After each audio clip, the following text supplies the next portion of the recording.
My name is Augustine Ida, Field Service Engineer and Territory Manager for Lagos Island at ISM Medical.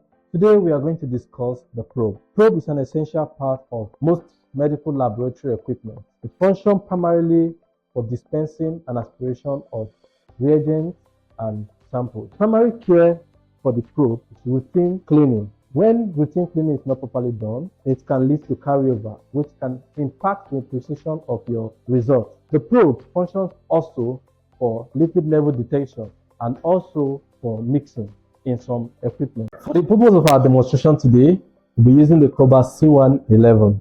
The cobas C111 has a single probe used for aspiration and dispensing of reagents and sample. The way we clean the probe for the C111 applies to all other laboratory equipment. To properly clean the probe, we use a lint-free alcohol swab. Ensure you get a proper exposure of your probe. Check the alcohol pad.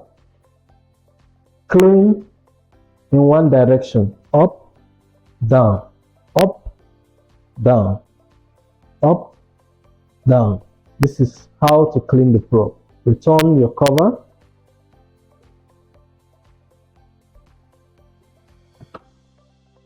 At ISM Medical, our jobs begin at equipment placement and extend to product support, maintenance, and repairs. For your laboratory equipment, kindly reach out to our customer service on the line displayed on the screen.